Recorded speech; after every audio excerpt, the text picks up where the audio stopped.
nessa jornada de transição, eu trago para vocês aqui um pouco da percepção de como é que o modelo que a gente conhece, a mecânica de uma organização tradicional e a mecânica de organizações que estão surgindo, que a gente está chamando de organizações tradicionais e organizações com um olhar mais evolutivo, tá?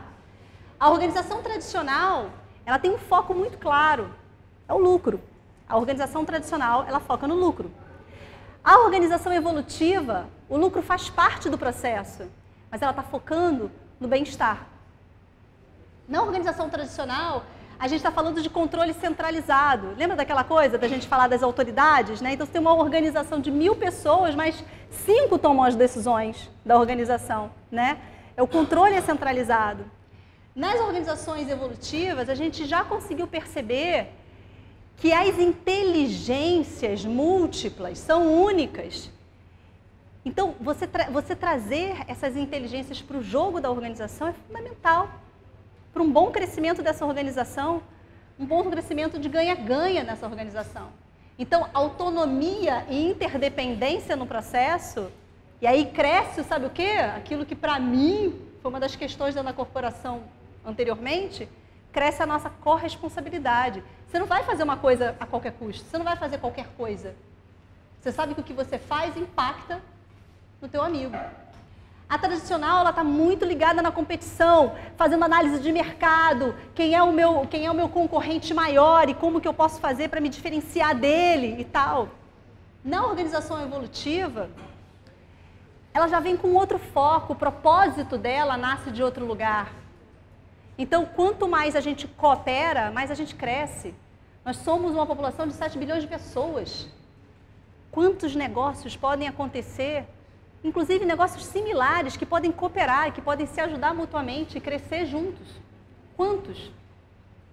É a questão da gente resolver criar. É isso.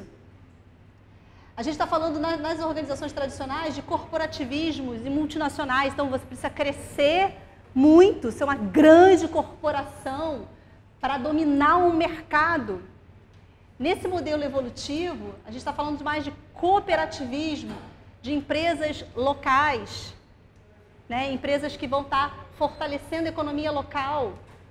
Quanto mais a gente fortalece a economia local, mais a gente cria resiliência regionalmente, né? A gente cria força regional.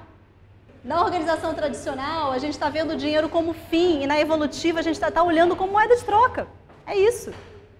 Não é diminuir o valor, é simplesmente dar o valor real que ele tem. No processo que a gente está escolhendo, né? Na tradicional, a gente acredita na escassez. Não tem para todo mundo, a gente... né? Na evolutiva, a gente está olhando para a abundância. Tem para todo mundo. E a gente pode colaborar para criar cada vez mais para todo mundo. Na tradicional, a gente está olhando muito, o foco é a globalização. Tem nada errado com a globalização. Ok. Mas vamos olhar agora como é que a gente biorregionaliza, como é que a gente olha para aquilo que é importante naquela determinada região. O mercado internacional é o foco da tradicional, o mercado local é o foco dessa organização evolutiva. A maximização de tudo, de recursos, de lucro, de tempo de trabalho, maximiza tudo. É o olhar da organização tradicional. Em geral, tá, gente? Eu não estou falando isso como uma verdade absoluta, eu estou falando muito com foco na minha experiência, tá? E a organização evolutiva está falando de otimização. Peraí, se tempo é vida, como assim que você vai se matar de trabalhar o tempo todo? Obviamente a gente precisa trabalhar, a gente precisa se esforçar, não é isso que eu estou falando para ficar de boa vida. Mas vamos olhar o que é real. Vamos equilibrar um pouco mais esses pratinhos nas nossas vidas, né? Estamos falando na tradicional da valorização dos profissionais. Então, o profissional, quanto melhor e mais boas respostas processuais aquele profissional traz, mais valorizado ele é. Na evolutiva, a gente está falando de indivíduos. Cada um tem o seu valor pessoal, tem a sua entrega, que é fundamental no processo e que é única. Então, na organização tradicional, a realização está focada no ter, no quanto que você consegue conquistar de posse. E nessa evolutiva, a gente está olhando no ser, o quanto você se desenvolve como ser humano, o quanto que você melhora todos os dias. E o convite é para uma revolução interna, sabe? Uma revolução interna da forma como a gente lida com o outro e com o mundo. Confiar no outro é muito difícil. Vocês já pararam para pensar nisso? Como é difícil isso? Como é que a gente pode fazer essa revolução acontecer, voltar a confiar uns nos outros? Por que a gente chegou nesse lugar das casas colaborativas? Só para vocês entenderem que as casas colaborativas, elas são como se fossem hubs, ou aqueles encontros, aquele conglomerado de pessoas que querem investigar formas diferentes de fazer as coisas. Então, essas pessoas se encontram ali e promovem ali dentro, tem mais flexibilidade de tudo, de realização dos projetos que qualquer um de nós queiramos, né, construir, tem flexibilização para isso. Então, tem incentivo para empreendedorismo, tem incentivo para novas formas terapêuticas, tem incentivo para novas temáticas às vezes bem mais ousadas do que a gente estaria acostumado a encontrar em outros lugares, entendeu? Então, as casas colaborativas são campos de criatividade, de muita criatividade e interação entre pessoas. Então, vale a pena vocês conhecerem alguma dessas casas, ou todas, enfim, fazer um tour, é bacana, vale a pena, e levar as iniciativas de vocês para funcionar dentro também. Essas casas, você se relaciona assim, você tem um projeto, você entra em contato e diz que você quer realizar aquele teu projeto lá dentro. E aí aí você vai começar um processo de se relacionar com eles. Nessa revolução interna, a coisa da confiança, da gente resgatar os laços de confiança e de desejar cuidar uns dos outros, para mim, na minha desconfiança, é o que pode ser revolucionário internamente para a gente realizar coisas de forma diferente do lado de fora, entendeu? Porque a gente só consegue realizar diferente do lado de fora se a gente, de alguma forma, caminha diferente do lado de dentro, né? Porque senão a gente vai fazer as mesmas coisas que a gente já conhece. A gente vai repetir, né, as receitas que a gente já conhece. Eu acredito que o caminho da confiança e o cuidado nos leva a construir comunidade. Comunidade no sentido da gente ter laços fortes, sabe? Laços realmente de cuidado. E faz com que a gente consiga fortalecer o que a gente chama muito de rede, a gente ouve muito falar de rede, a gente fortalece rede, né, no momento que a gente cria mais vínculo, mais afeto. Aí, a gente já pode começar a entrar em fluxonomia, tá? Falando um pouco dessa reflexão, tudo sobre relações econômicas, o que é fluxonomia? Quem já ouviu falar de fluxonomia? Ninguém. A fluxonomia, tá, é uma metodologia que foi desenvolvida pela Lala Dehausen-Lin. Ela é paulista. Tem muitos vídeos dela na internet. Tem um vídeo em especial que depois a gente vai mandar aqui pelo grupo do Rio Criativo para vocês, que é um vídeo curto, não é um vídeo longo, e é um vídeo que eu acho mais didático de todo o processo, para vocês aprofundarem o olhar mais holístico que ela traz para a fluxonomia. É uma metodologia que ela desenvolveu de olhar recursos de realização no mundo. E ter mais clareza que recursos são esses e como fazer ele acontecer. Olhar os recursos como potências, sim, potencializar recursos, pode ser entender como potencializar recursos. E entender também que recursos a gente já tem aqui e agora, cada um de nós, que já estão disponíveis para a gente e que a gente, de repente, não tem clareza de que eles já estão disponíveis para a gente. E olhar para a gente com o nosso, o que eu chamo de mapa de recursos pessoais, e olhar para o lado, e olhar o mapa de recursos pessoais de todo mundo aqui. E como que a gente faz isso fluir para realizar o que a gente quer realizar. A história que a gente estava falando do dinheiro como moeda de troca, ele existe para a gente trocar um recurso por outro, por alguma coisa, né, que naquele momento está sendo recurso, que é o caso do dinheiro, que vai se tornar um recurso para a aquisição de outra coisa. A moeda social ela tem uma função fundamental para fortalecimento de economia local. Você ganhou o seu dinheiro, né? E se você consome localmente, você fortalece, o teu dinheiro fica naquela região. O que a gente não tem tido muita atenção ao longo das nossas vidas é que cada vez que a gente consome, gente, mais uma vez, não é uma apologia contra multinacionais, não é nada disso, tá? É só para a gente ter uma reflexão crítica sobre as escolhas que a gente faz. Mas cada vez que a gente consome fora de um sistema conhecido, a gente está apoiando outro tipo de cadeia, que às vezes a gente não sabe nem do que se trata, nem o que a gente está sustentando. A gente não sabe que tipo de trabalho está naquela cadeia, que tipo de recursos estão sendo explorados naquela cadeia. Mas quando você consome do teu vizinho, você sabe de onde está vindo. Você conhece, você sabe o que ele está produzindo. Você sabe com o que ele está produzindo. Não sei se quem conhece o Muhammad Yunus, que criou o conceito de... Ele é um indiano que criou o conceito de negócio social no mundo. Pelo menos o conceito mais difundido, tem outros conceitos, mas o mais difundido. Ele é um professor de economia de Bangladesh. Ele tem um livro chamado Banqueiro dos Pobres. Ele criou o conceito de microcrédito no mundo também. É um cara incrível. Nobel da Paz de 2006. É um cara incrível, incrível. Ele diz uma coisa, ele fala uma coisa que eu acho sensacional. Ele fala assim, onde tem um problema, tem um potencial negócio. Um negócio que pode ser realizado e só depende das pessoas desejarem e se articularem e girarem seus recursos para que isso aconteça. Só depende da gente. É a coisa de criar as realidades que a gente deseja. Que realidades a gente deseja? Né? Vamos falar então de mobilização de recursos e falar um pouco de fluxonomia? Não se assustem. Isso é uma provocação boa. E se fosse possível utilizar a abundância dos recursos que a gente já tem disponíveis aqui e agora? Essa é uma dos pontos de partida da fluxonomia. Né? São esses recursos que estão aqui, com vocês, cada um de vocês, entre todos nós. Nós já temos muitos recursos aqui. Só que a gente...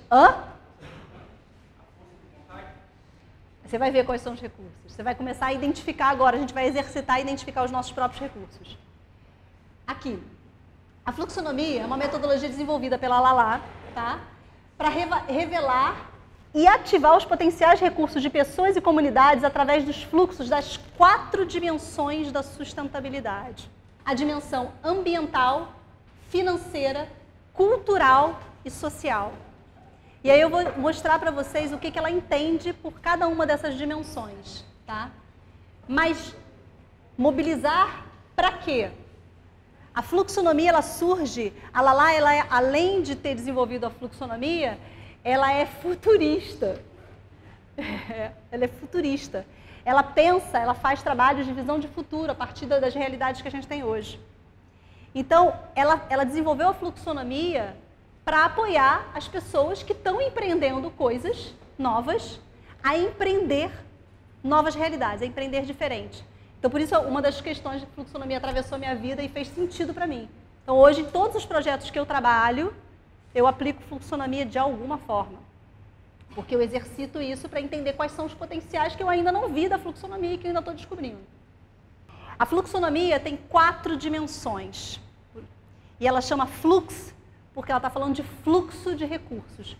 Fluxo de recursos que andam entre as várias dimensões e cada vez que eles saem de uma dimensão para outra, eles realizam coisas. Eles têm potencial de realizar coisas. Um bom projeto, para começar, ele não começa na dimensão financeira, tá? Ele começa na dimensão cultural. O que ela traz para a gente nesse modelo das 4 dimensões? A dimensão cultural é a dimensão onde moram os nossos recursos criativos, as nossas competências, as nossas habilidades, tudo aquilo que a gente aprendeu na escola ou tudo aquilo que a gente aprendeu na vida e que hoje faz parte do nosso portfólio de vida, mora dentro da dimensão cultural. A economia, aqui na dimensão cultural, a gente está falando de coisas que não são palpáveis, são intangíveis, né? São as coisas que são ideias, são conhecimentos e que a gente não... né? A gente sabe que existe, que é altamente valioso e é o maior valor que a gente pode ter, é essa dimensão. É o nosso potencial criativo. Agora, pensa o potencial criativo individual. Pensa agora quando 2 pessoas se unem em potencial criativo. 3, 4. A gente exponencializa qualquer resultado. Na dimensão cultural, a gente está falando da ativação de criatividade, a gente está falando da economia criativa e quanto mais gente junto, criando, maior o potencial que a gente tem de qualquer iniciativa. Na próxima dimensão, que é a dimensão ambiental, a gente está falando de tudo aquilo que mora no ambiente. Então, a gente está falando de ativos, recursos como cadeira, mesa, computador, celular, internet, luz, lugar, sala, é um recurso ambiental, tá? Prédio, casa, o que mais? Roupa, sapato, tudo isso é recurso ambiental e são recursos e que a gente tem à nossa disposição, aqui e agora, nesse momento. E dentro dessa dimensão, da dimensão ambiental, mora o que hoje a gente conhece como economia compartilhada. Esse é um exemplo de economia compartilhada. Quem conhece lá no Rio, né, as bicicletas que hoje estão compartilhadas. É a gente mudar, o compartilhado é mudar a percepção da necessidade de possuir, né, de ter, para a necessidade de acesso, para você simplesmente acessar aquilo que você precisa. Né? No caso das bicicletas, a mobilidade. Né? Então a gente precisa acessar a mobilidade. Na próxima dimensão é a dimensão social, que é outra dimensão intangível. Nesse lugar mora um dos recursos valiosos que você trouxe, que é nossas relações. O nosso potencial de nos relacionarmos um com o outro. E todas as pessoas que a gente conhece, todas essas pessoas têm conhecimentos e recursos, tem um mapa desse aqui próprio de tudo na vida. O que acontece hoje é que a gente não cria formas de acesso entre nós, nem de dar acesso aos recursos que a gente tem em abundância para o outro, e nem de criar formas de conexão com os recursos do outro para as iniciativas que a gente precisa. Aqui nessa dimensão, a gente está falando de gente. A gente está falando de conexão de gente. Então, é o recurso, é a dimensão social. E aí, o final aqui do nosso círculo, está aqui, desculpa. A economia colaborativa mora nessa dimensão. A coisa que a gente estava falando das casas colaborativas. Porque é conexão de gente. É gente topando estar junto, se apoiando. E aqui mora os novos processos de gestão das iniciativas. Né? Então, lá atrás a gente falou de criatividade, quais são os recursos materiais que preciso e como é que eu vou gerir qualquer iniciativa que eu queira criar. Essa é a próxima dimensão, a dimensão da economia colaborativa, a dimensão social. Tá? Então, os novos modelos de gestão horizontais estão morando nessa dimensão. E agora, a última dimensão, que é a dimensão financeira, ou das multimoedas. Dentro dessa dimensão, mora a moeda em si, as moedas sociais, as criptomoedas, crédito e mora também tempo. Tempo. O tempo mora aqui nessa dimensão financeira. Ele é o recurso mais valioso e o único recurso realmente não renovável que a gente tem. Os lugares que vocês vão ver em prática fluxonomia, a Terra é um lugar que pratica fluxonomia nas relações. Então, se vocês forem fazer um projeto na Terra, vocês vão fazer um projeto na Terra entendendo o processo de gestão horizontal e fazendo parte do processo de gestão horizontal da Terra. E vocês vão fazer uma negociação, por exemplo, de espaço, de uso de espaço, ou para qualquer coisa que vocês queiram fazer, em fluxonomia. Funciona da seguinte forma a Terra. Então, hoje são 14 espaços físicos que a gente tem. A gente entendeu todos os custos para manter o ecossistema funcionando. E o que a gente fez? A gente distribuiu esses custos financeiros por cada um dos espaços. Tá? Então, cada espaço tem o que a gente chama de ponto de equilíbrio, para atingir mensalmente. Se todos os espaços conseguirem atingir mensalmente o ponto de equilíbrio, a gente fecha no azul. A gente ainda não fecha no azul. A gente tem um experimento ainda que começou tem 4 meses. Mas só para vocês entenderem, como é que a gente faz? Você chegou e tem um espaço que você quer utilizar, mas você não tem todo o valor financeiro do ponto de equilíbrio daquele espaço. O que a gente faz? A gente vai para a matriz 4D. E a gente entende quais são as necessidades em outros recursos que a Terra tem, que você pode oferecer junto com o valor financeiro que você tem disponível. É assim que funciona a Terra. É uma combinação, a gente chama de combinação sempre das 4 dimensões, para a gente buscar sempre o mais próximo possível do ponto de equilíbrio, porque a gente tem contas a pagar, é fato. A gente não pode fazer troca só em recurso ambiental, por exemplo, cadeira, a gente precisa de cadeira, gente. Tá? Vocês já estão sabendo. Não posso fazer só troca de cadeira porque eu tenho conta de luz para pagar, né? Mas assim, a combinação de recursos é uma das formas de trabalhar, é uma das formas da gente atuar num dos princípios da Terra, que é a não exclusão. Então a gente não quer que ninguém se sinta excluído porque não tem condição de arcar com o valor de ponto de equilíbrio financeiro.